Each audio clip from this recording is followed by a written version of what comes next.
RESCOOP in Brussels. The European Federation of Energy Communities. As a student, a couple of years ago, Dirk was active in the progressive student movement, the ecological movement, the anti-nuclear movement, and the peace movement in Flanders, in Belgium. He was involved in funding the Green Party in Flanders and has been a member of the Council of the Municipality Rotselaar for 12 years. He co-funded the co-housing project in the watermill of Rotselaar and was active in TSAP, an NGO focused on co-housing, renewable energy, and monuments. Sorry, Björk? Sorry about that. I'm muting.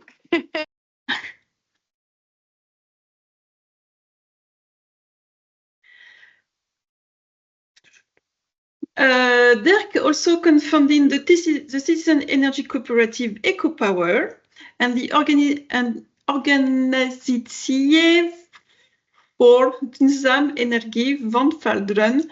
I am so sorry for the Flanders pronunciation.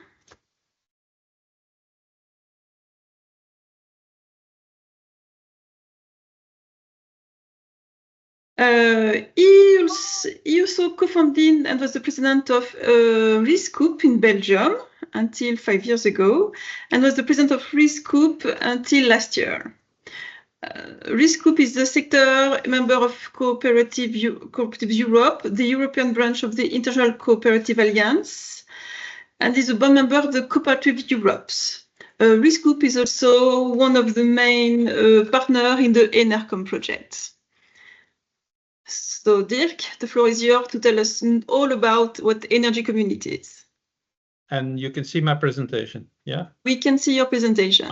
Fantastic.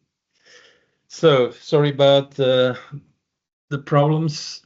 So after the introduction, I can immediately go to what is RESCOOP.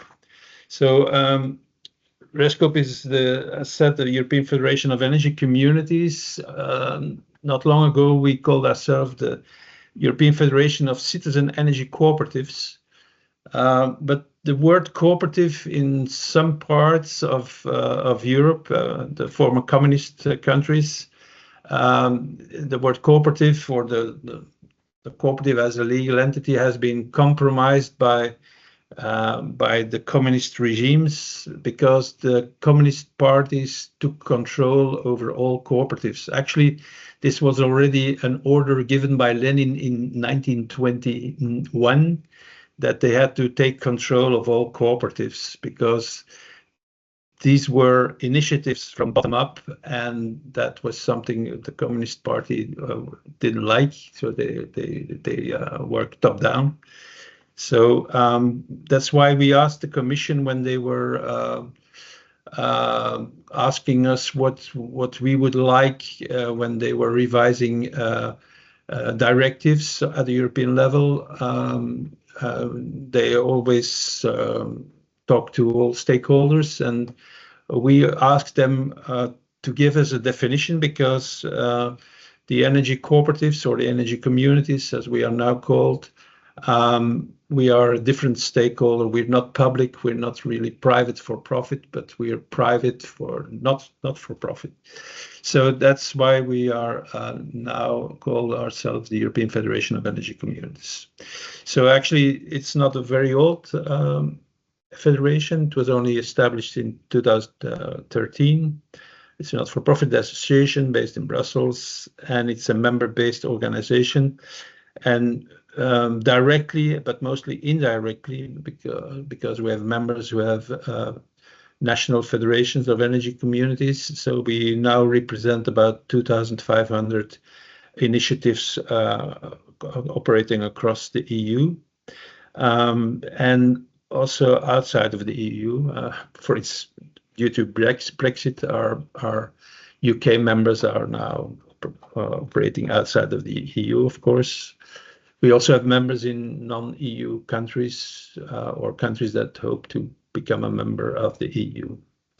So our members are either the energy communities themselves or secondary structures like cooperatives of cooperatives. I will give some examples later.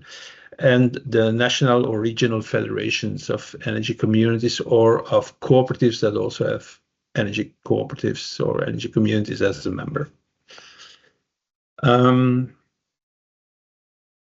What do? We act as a channel between the EU decision makers and civil society. We support energy communities with resources, tools, and contacts. We provide services.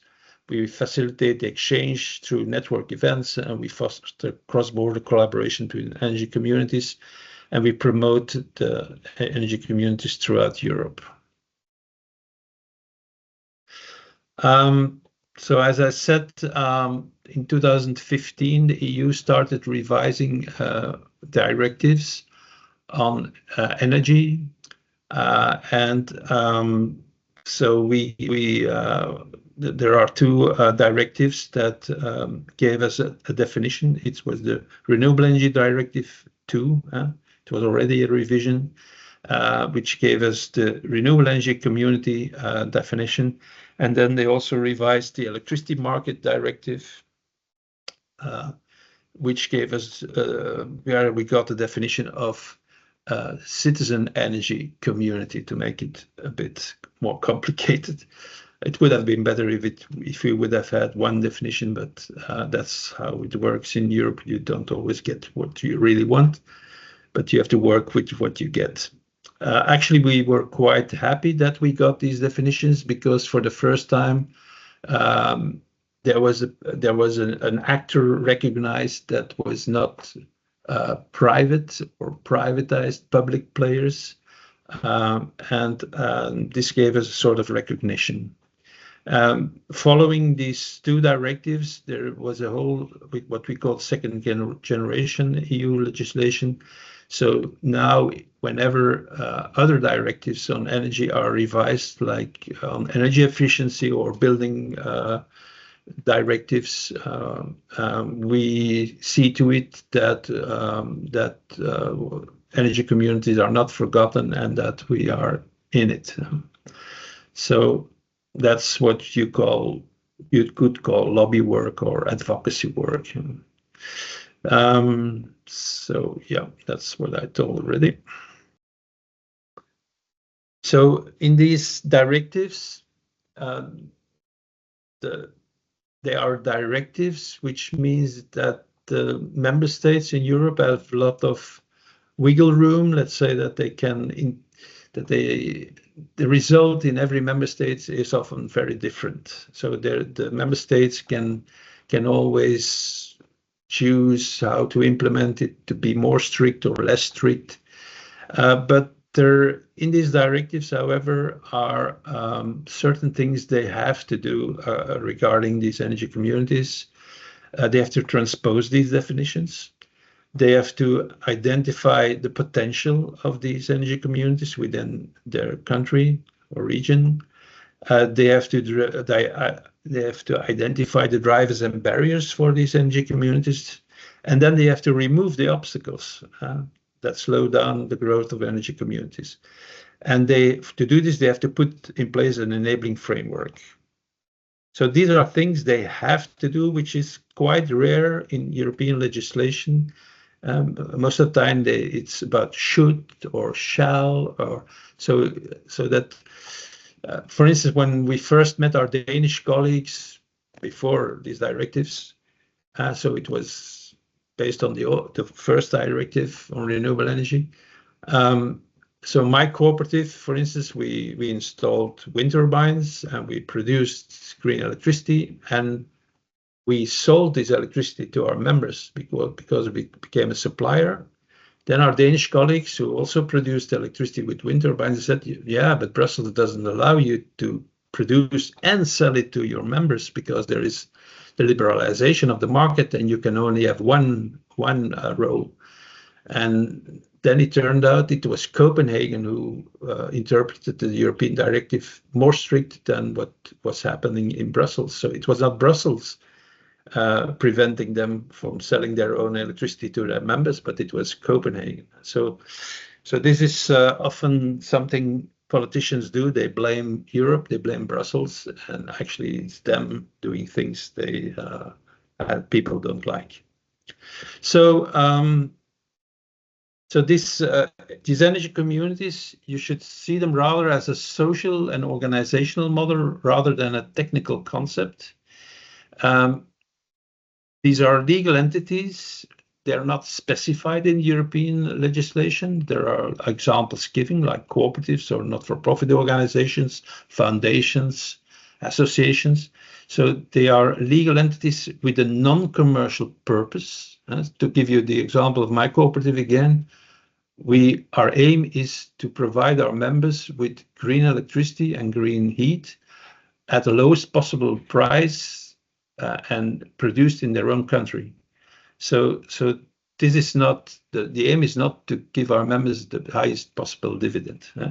When we are able to give a dividend, that's nice, we do it, but that's not the aim. So the emphasis is on economic participation by citizens, often in collaboration with other local actors such as municipalities and small and medium-sized enterprises, so local players. And it's based on open and voluntary participation. So these are open structures. So you can't, if there's another local citizen wanting to join, you can't exclude them actually. And these energy communities, they are effectively controlled by the members who are not primarily engaged in the energy sector.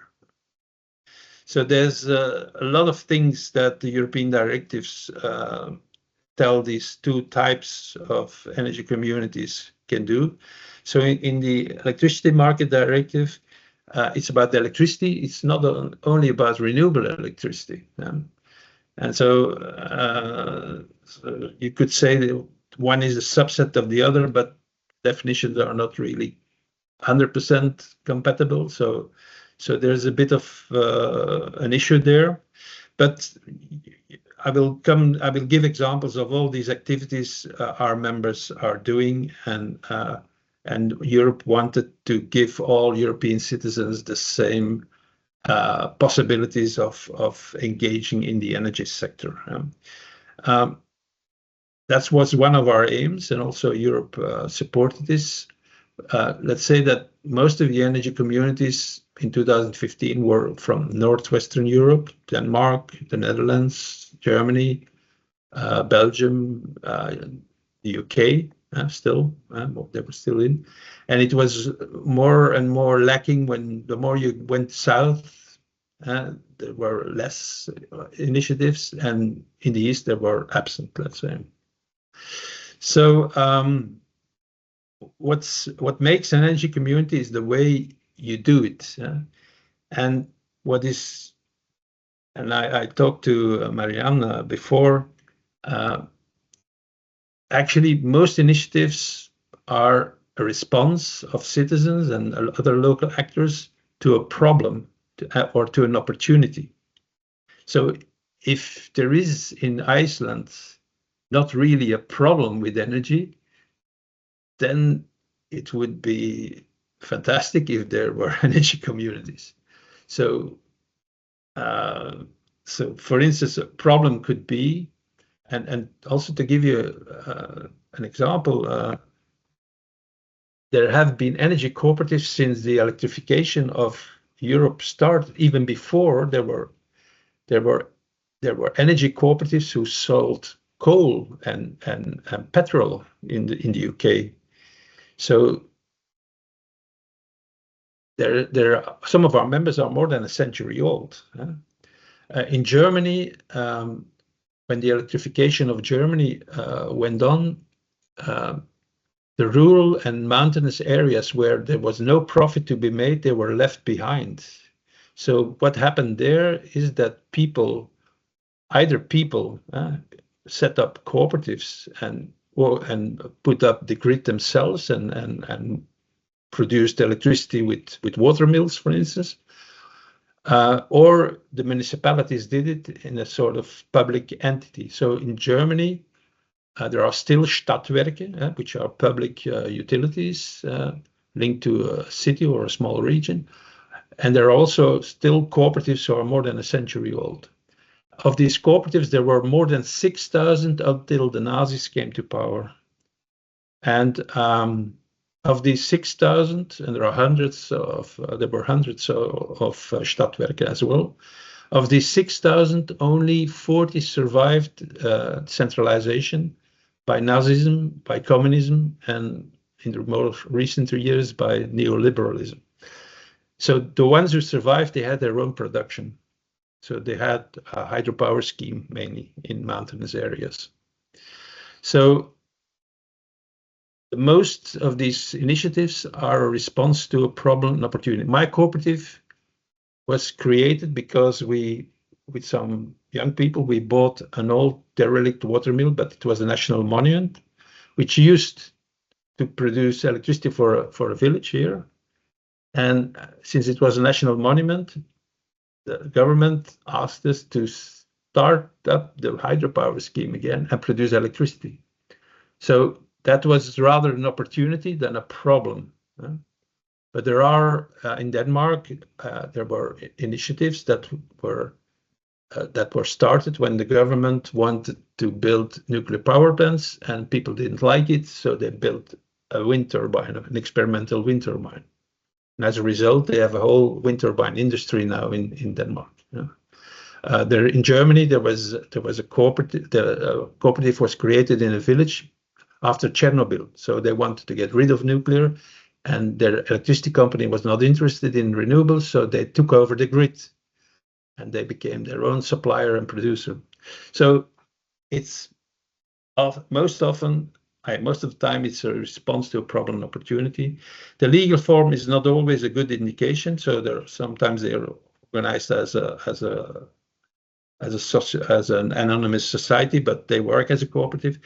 And but we restrict our membership to those initiatives that comply with the ICA principles. And I will leave you the presentation. So I see that. So these are 7 principles. So we belong to the International Cooperative Alliance. So these are our principles. So what do energy communities do? So it's quite different what our members do. Sometimes they combine things. Most of them, they produce renewable energy. So renewable energy sources production. Like for instance, Middelgrunden in Copenhagen, they own half of an offshore, nearshore wind farm, and 50% of the wind turbines is owned by the cooperative, 50% by the public utility. Actually, they do the maintenance of the whole wind farm because they do it with cheaper than the municipality could do it. RESCOOP is in Belgium. All the 34 energy cooperatives in Belgium, they joined platform cooperative to go offshore. So we now have a participation in an offshore wind farm, and we are participating in a new tender for the new offshore wind farm in a consortium with other Belgian players. Some of the energy communities, became a supplier, or they are already more than a century supplier. Some examples there. Cociter in Wallonia, it's an initiative of the Wallonian, the French-speaking Belgian cooperatives. They are a supplier. They supply the members with their customers with the electricity of the cooperatives. And RESCOOP is one in France and Austria in Italy. Some combine the production and supply, like my own cooperative, EcoPower. So we started here in this old water mill with 6 people around a kitchen table, my kitchen table, which is standing here in front of me. And now we are 73,000 members, and we supply about 1.7% of the Flemish households. So we're one of the bigger energy cooperatives, energy communities across Europe. These bigger ones, they are the ones who not only produce but also supply. Som Energia is one of these other big cooperatives in Spain, for example. We have some members who do energy monitoring, so that households get a good view on what they are consuming. Often it's more than electricity. It's also gas. It's water. It's even waste. You can monitor your waste production. And so Energy ID is one of these players, one of these members who is doing this, and they share their know-how with others who are interested. Then we have quite a lot of initiatives with electrical car sharing, and we saw more and more of these initiatives coming. Some of the renewable energy producing cooperatives, they started doing this as a side activity, and we brought them together. And we created the mobility factory. So they now have a common app. So we develop the app and make it better every year. It's becoming better, and so now about 30 or 40 initiatives who use the same app across Europe. So if there would be interest in Iceland of doing something like this, electrical vehicle sharing, to start with is quite easy, because you don't have to develop an app yourself, and they also have contacts with insurance companies, and so they joining helps you start faster, let's say.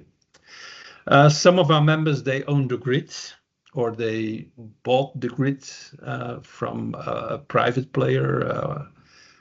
Most of the time, the municipalities give their territory in concession to distribution system operators in Europe, and then every 15 years or so you can bid for it. So some of our members own the grid. More and more are also going into district heating. In Denmark, more than 90% of the district heating companies are cooperatives. They work very well together with housing cooperatives and also with the municipalities, so they have access to cheap loans, let's say. In Denmark, more than 70% of the people are connected to district heating. So in other countries, it's lower. But for instance, in the Netherlands and also in Belgium, my own cooperative, we now have two district heating networks already. So that's for most cooperatives, this is a rather new activity in Germany. Most cooperative energy communities that are created now are into heating and cooling. Then there are there are energy communities who are financing cooperatives and who organize citizen engagement. And then we have members who do this alone, who do only this, but also others who do this as a side activity, which we call citizen-led renovation. So these are cooperatives who assist their members in the renovation of their building, of their house, or of their building. Yeah. So it's quite diverse. I have more slides, but most of the things I told you already. So this is the offshore wind farm of Middelgrunden in Copenhagen. In a few years, the wind turbines will be replaced, and the city demanded that it would be the same configuration, because the city of Copenhagen considered this offshore wind farm, which you can see from the city, as their Eiffel Tower, more or less. So Vestas will produce a specific type of wind turbine that fits the foundations of the old ones. So yeah, I told you about RESCOOP. That's my cooperative. What's interesting is what happened during the gas price crisis. I suppose Iceland was not really hit by this, because you heat with geothermal. Actually, I once visited an Icelandic geothermal installation on one of the Azores Islands. So yeah, I saw what you do, what you are able to do. So, but this is what my cooperative was able to do, because we produce most of the electricity we sell to our members ourselves. So in 2022, our price of our electricity was more than 500 euros lower than the lowest commercial price. So this was for the European Union, and the Commission was an example of why it's worthwhile supporting energy communities. And RESCOOP in France, Schönau, that's the small village who bought back the grid and who started after the Chernobyl disaster.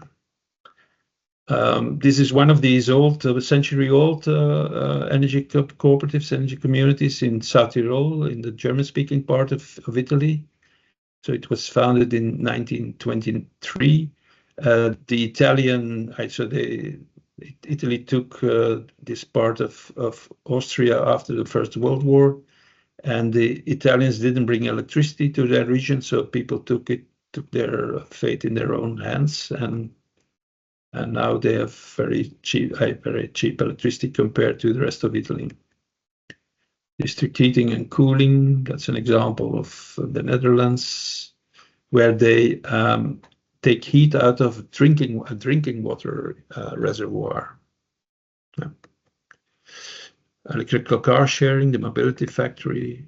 This is one in the city where I was born, in Halle, in Belgium, Flanders. There, the cooperative invested in replacing the street lights to LED lights, so you could adopt the street light in front of your house. And so the municipality didn't have to invest themselves. So the people of the city did it, and they have a return of 3%, I think, on their money. So I told you it's more something of Northwestern Europe so far. The south is steaming up a bit, but in Eastern Europe, it's only starting, and that's why we focus in our yearly. We have a yearly big event. We always organize it in Eastern Europe, and also with the facility and other initiatives, we are trying to get more and more energy communities there. The potential is enormous. We had studies done. So by 2050 in the EU, about 45% could be produced by people at home or in their neighborhood in cooperatives. So we see, and the question is, of course, whether this is true in Iceland because of your specific situation. The benefits of producing energy with energy communities, that we foster the clean energy transition, and we help local governments and to meet their climate targets by keeping the profits local. We foster social acceptance for the energy transition, and for instance, for installing a wind turbine so that you can see. But if the profits stay local, people have the tendency to find it beautiful, and when it's installed by a foreign investor, they tend to don't like it. We retain the profits in the local community. We keep the individual investments affordable. So to give you an example, in my cooperative, the average investment of our members is 1,000 euros, but 75% of our members only invested 250 euro. And for this, they have green electricity at a rather stable price from their own cooperative. So it's 10 times cheaper than solar panels, which are quite cheap now. So for people, it's easier to join an energy community than to do the investments themselves on their roof. We're an actor in social inclusion, and we are engaged in energy poverty. So, for instance, my cooperative, again, for people who can't afford the 250 euro to put it on the table once, we have a sort of savings scheme, so they can join immediately and have our electricity at a stable, low price. But they don't have to put the 250 euro on the table immediately. So we, as a federation, we follow up on what the member states do with these definitions, with the implementation of the concept, and you see a lot of red still. So there's still a lot of work. So and that's why we keep an eye on it. So you see, Iceland is not on it. UK is out. But you see that in Eastern Europe, we still have a lot of work. Yeah. So that's why we do a lot of capacity building as a federation. We have this website, the Energy Community Platform, where we put all kinds of tools which are handy to set up an energy community. We show you the way to information guides and so on. And every year we have a big event, mainly in Eastern Europe. So now it was in Poland. Last year it was in the Czech Republic. Then we've been to Athens. Next year probably will be in Latvia. Not sure yet, but yeah. Yeah, and then we come to the facility. And then I think. I'll hand over to Marianne. Probably there are some questions. I'll stop sharing. I hope I didn't take too much time. Thank you very much for the presentation. I will open the floor for questions, because as we discussed with Dirk, I don't even know. Dirk. Yeah.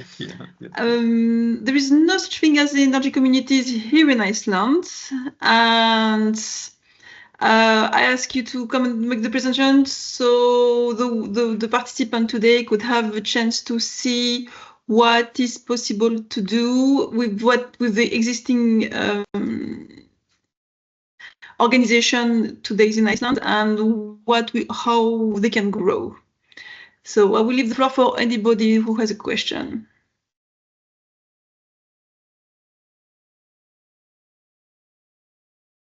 No question? It was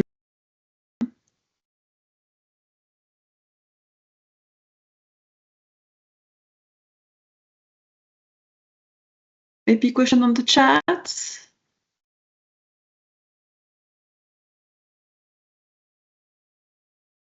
I have a question. I thought the examples you mentioned regarding both the car sharing and also the district heating examples. I feel like those might be examples that could be very interesting in an Icelandic context. Do you know like how those initiatives came around? How they were established? Are you familiar with that? Yeah, it's often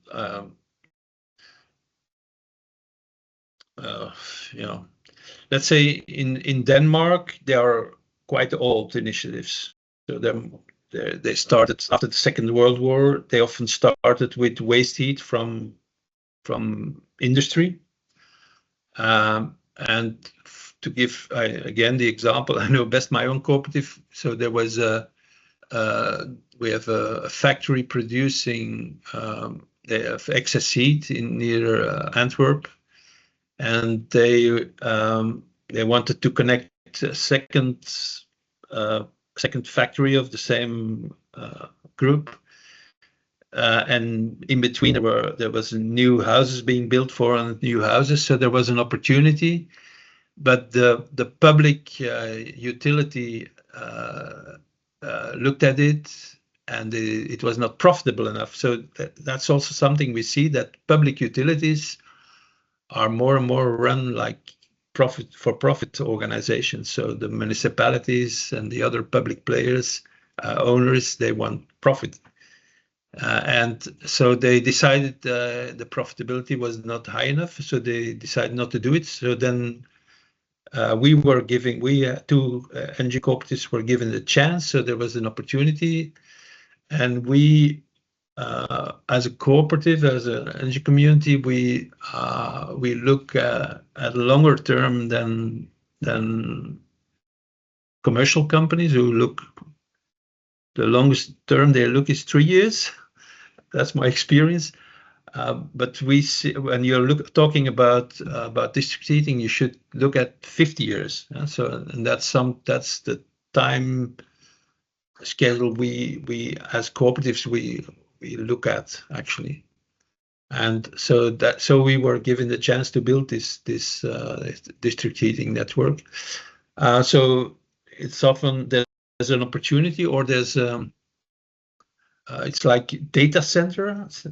They have a lot of waste heat, and then that's something that's also an opportunity. I know an example in the Netherlands of they installed an ice skating, so they can do ice skating in summer, but they also have excess heat, and so they also heat the neighborhood. So yeah. You should see, to do these investments on 50 years, you have to have access to cheap money, actually. And either your members can provide it, but if there is a sort of, and in the Netherlands, they were able to get this from the provinces and now the national government, so that you have access to sort of loans that are guaranteed by local or regional or national governments, authorities, that you have loans at 1% or something. So then you are able to install district heating. I won't say this is so. Putting solar panels on a school is easier than setting up a district heating network. That's for sure. Yeah. So it's not an easy project. It's you have to, it's a long engagement you take. And is that an answer? I hope it's so. Yeah, definitely. Yeah, about absolutely. Electrical car sharing. When we look at this in Belgium, we see that a lot of families have 2 cars, and the second car is not used very much. And at least in Belgium, we say when you use less than 15,000 kilometers a year, you could replace it by a shared car in your neighborhood with other people who have this, who can get rid of a second car. You can get rid of your second car together when there are few shared cars. We see that energy communities who are also producing and are going into electrical car sharing, they often set up a sort of social service. So they bring elderly people who can't drive anymore, and where family can't help, they do sort of taxi service to hospital or to the supermarket, to doctor. And that's things I see happening as well. In the UK, actually, so their public transport is privatized, and so when it's not profitable, they stop having a bus from between villages for them going to the market. And so we see that there are cooperative initiatives to set up a bus service. So when the public or the private players leave people behind, and people take action. So, but I don't know the Icelandic situation. I've never been there, so I don't know whether this makes sense what I say for your country, of course. So, yeah. No, definitely. And yeah, especially for the use case with the second car, I think that's definitely applicable here here as well. Yeah, thank you very much. It's yeah, and for your presentation, this was very interesting.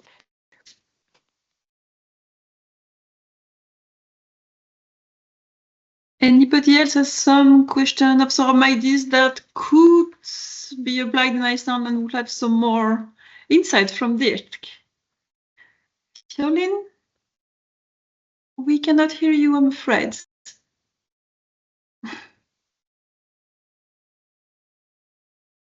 Okay. She has a similar problem as I had in the beginning, I'm afraid. Yes.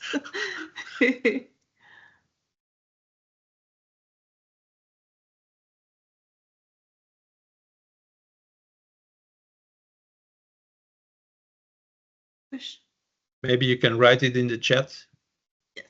Yeah.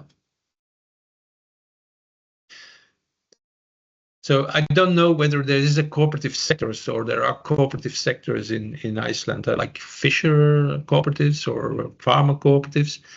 So for them, it might be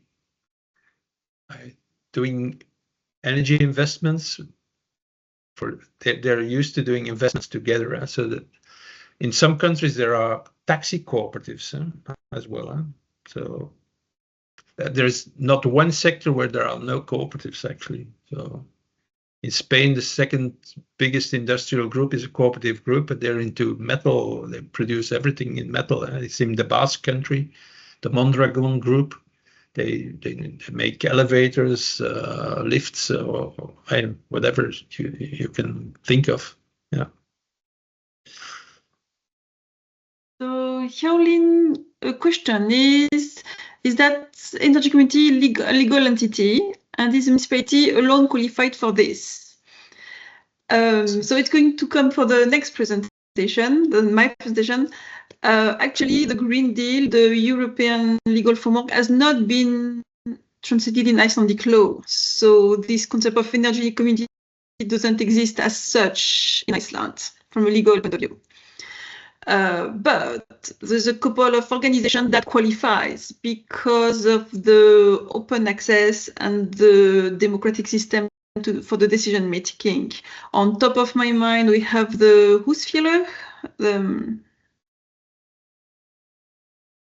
housing. What is the name in English? Housing associations. Yeah. Housing associations, and the farmer associations too. There are more, but they are the first one who comes to my mind. Also, all the Clastin, the cluster, which are organized by, which are grouped by field of expertise. But the point of the energy committee as such is that it's a group of citizens and small businesses, and for the INERCOM project, municipality can be part of the group to improve the energy situation of its members. Does it answer your question? Yes or no? Now we can hear you. Yeah. Yeah. Somehow, yes, the technology solves itself. As you mentioned, that's going to be your next presentation. So maybe we can have the presentation first and see if that answers my question, or if not, we can just follow up with this question afterwards. All right. So I guess if no one has another question of the practicalities of the purpose of the energy communities, that I can want to present the INERCOM projects. So I suppose it's in Icelandic now.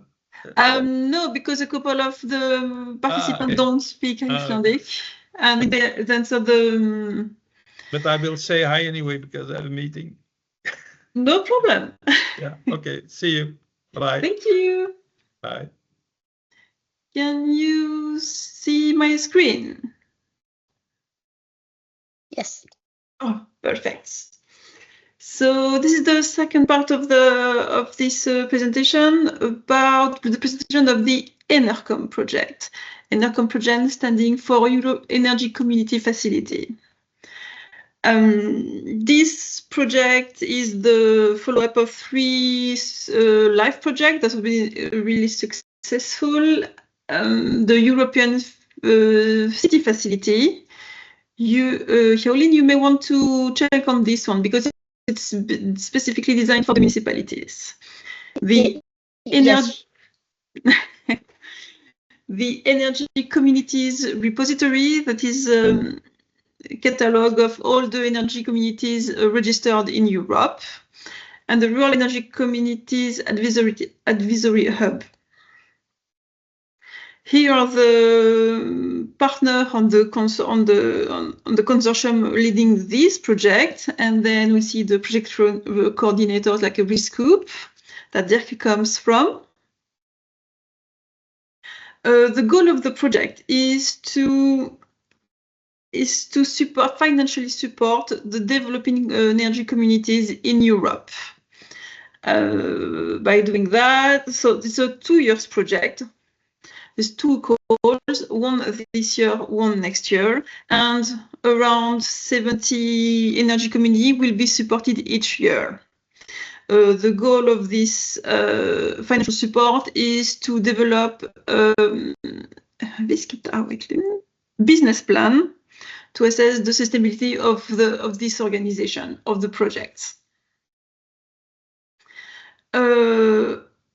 All communities located in the EU, extended to Iceland, Ukraine, Moldova, and North Macedonia. Macedonia can apply for the grants. But as Dirk has mentioned before, some countries are more advanced and more comfortable and more aware of this system than others. This is why we do not compete with East Europe and the Netherlands. There's 2 groups, the one who are very advanced into the process of developing energy communities and the one who are not. Iceland will come into the second category. What are energy communities? Dirk already explained that much better than I did. The tricky part is that this European law the Green Deal has not been translated in Icelandic laws, meaning there is no legal framework for energy communities. Yet, any organization that qualifies to those criteria can apply, even if they are not labeled as energy community, as long as they are open and each member can participate actively into the decision making of the organization, and it is a non-profit, then they can apply. It's a non-profit project, meaning that the companies can apply. There are 2 different kinds of energy community: the citizen energy community and the renewable energy communities. That is a distinction that is made in the European law. This is a draft of the Icelandic law being translated. This is not, it isn't published yet. So there is no legal framework yet for this. But back to the ENERCOM project. So the ENERCOM project offers an opportunity to 29 countries in Europe, and each country has its own expert. I will be the one from Iceland, and each country has this national expert. Our role is to promote these funding opportunities in the local country, to assist the applicant through the application process. I can absolutely not write the application process for you or review it. And once submitted, we will perform the feasibility check. Basically, it is to make sure that the your organization qualifies the energy community definition in the national laws. This is the easy part for me. Once the beneficiary will be announced, so we will assist them to hold the process on writing the business plan, and each beneficiary will have a mandatory capacity building program to attend to assist them to the building of the writing of the business plan. And for the one who has not been chosen for this round, like give a thorough feedback on why the application didn't go through. As we mentioned earlier, there is 2 calls, one this year, one the next one. The deadline for this call is on the 30th of September. And next year it will be around summer.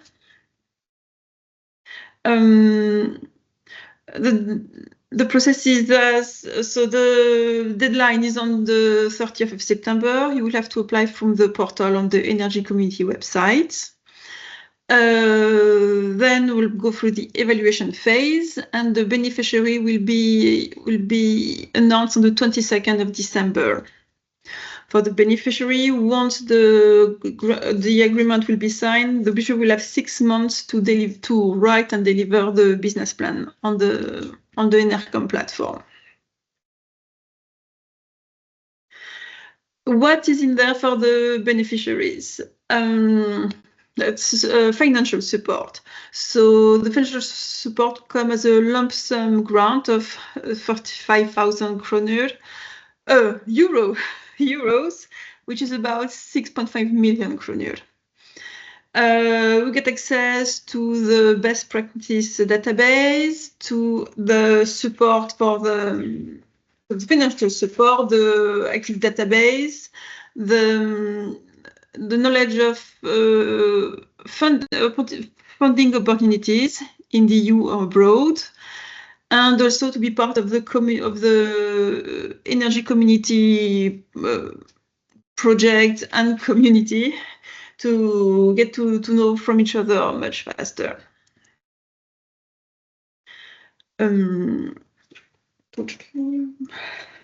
So what is in there? Like new skills, visibility also, because the ENERCOM project will give you the visibility among other existing and other beneficiaries, and the access to the EU funding. Do you have any questions?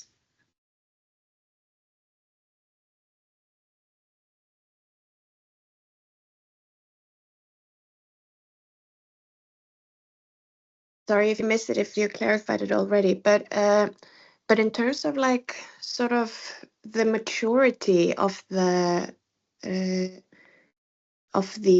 idea or of the concept, do you have kind of an indicator of what the required maturity is? Can it be just a completely new idea, or does there need to be some sort of like a proof of concept or some backing behind it? So as I said, there's some energy communities that are already well established, and for this, it is about developing a project and see its feasibility through writing the business plan for this project. So through the application process,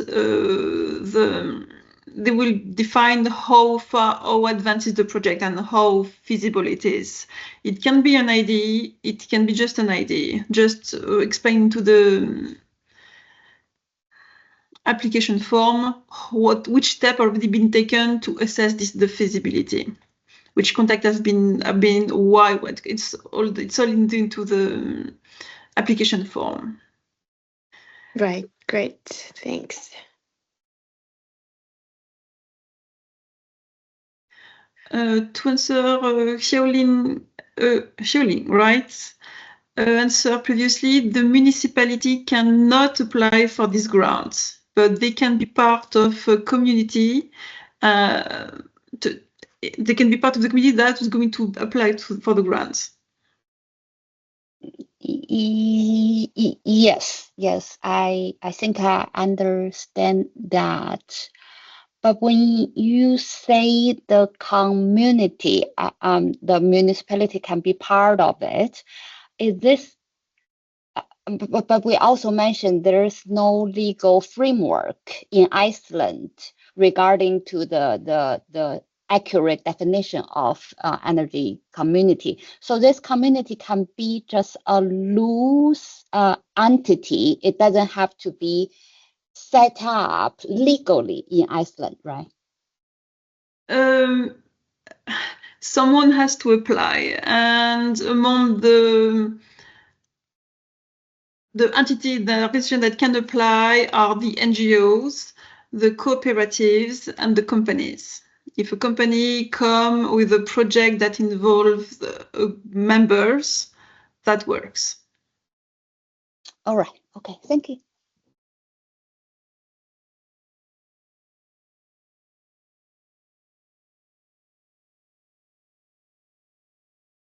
Any more questions? The application will be in English. The final report could be in Icelandic. If you are a beneficiary and you get the lump sum, the final report could be in Icelandic, but the executive in English.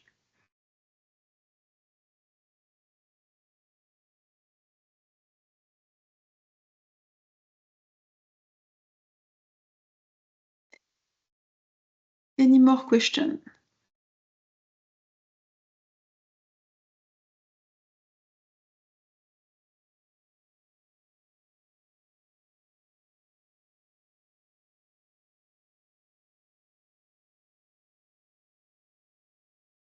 This is perfect. This was very clear. If you have any question, this is my email address. Please keep in mind that the deadline for the application grant is on the 30th of September, and the benefit will be announced on the 22nd of December. So we will receive both of the presentation from you and Dick, right? Yes, all right. Absolutely.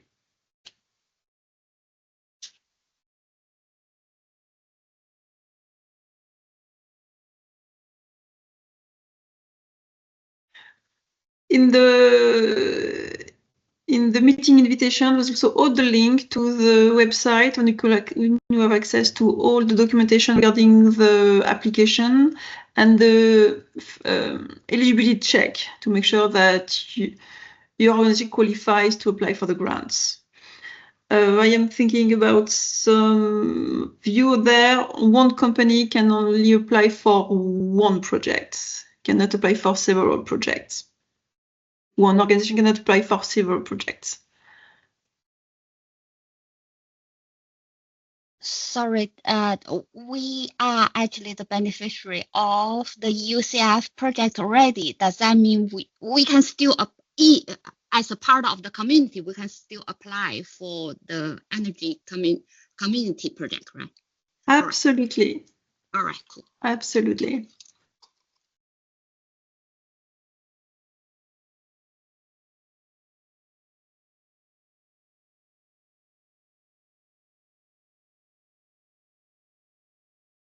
Any more questions?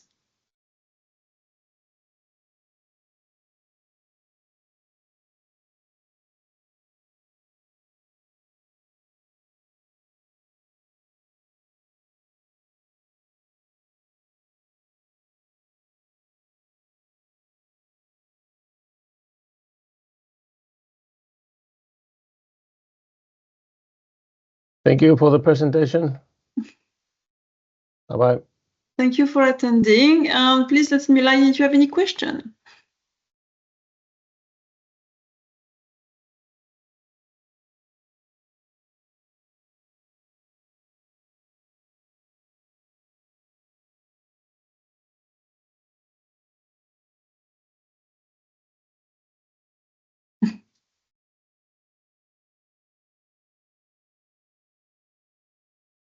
Well, thank you.